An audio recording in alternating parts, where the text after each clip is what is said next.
центре поля 4-й номер Жажок Краховяк, 19-й Эверт Банега, Атлетика Ариц Адурис, 20-й номер на флангах Иньяки Уильямс, 30-й и 19-й Кермуньяин. Простите, опасный момент, и все-таки у нас быстрый гол случился на стадионе Рамон Санчес Пизхуан. Всего лишь 3 минуты понадобилось хозяевам поля для того, чтобы открыть счет в этом матче.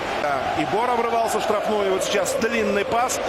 Ой, как тут ошибается и Раисас, голкипер выбежал вперед за пределы штрафной, как на пожар. Сыграл крайне нерасчетливо и облегчил задачу своим вот этим неуместным выходом Видалю открыть счет в этой встрече. Рядышком был и Бака. Видаль подхватывает мяч, прокидывает его место на стадионе. А тем временем еще одна опасная атака, удар по воротам. И вот на этот раз и Раисас не подкачал. Никуда он не побежал. Надежно прикрыл ближний угол, среагировал, перевел мяч на угловой. А вот эти длинные передачи со своей половины поля ставят в тупик раз за разом и крайних, и центральных защитников. Кстати, за спину Лапорта мяч послан. И вперед убегает Витола. Сборная Испании против сборной Голландии.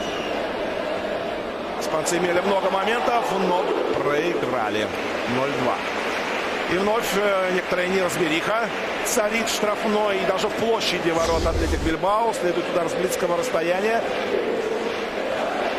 Вот этот эпизод. И атаку завершал центральный полузащитник. Квалификации прошли серьезного оппонента Наполи. Ну а в группе, где Порто, Шахтер и Батэ были в соперниках, не удалось продлить свое пребывание в Лиге чемпионов. Отправились в Лигу Европы и быстренько вылетели. Но сейчас не об этом. Сейчас давайте поздравим Севилью со вторым голом. В своей команде счет становится 2-0. Вот эта комбинация. И Бора делает голевую передачу. Не успевает Хавьер Ичейта накрыть этот удар с близкого расстояния колумбийского форварда. Видите, как и Бора сориентировался в касание. Четко, удобно, на ход. Классно. Ну и затем, развив высокую скорость, все-таки опережает соперника Бака и пробивает.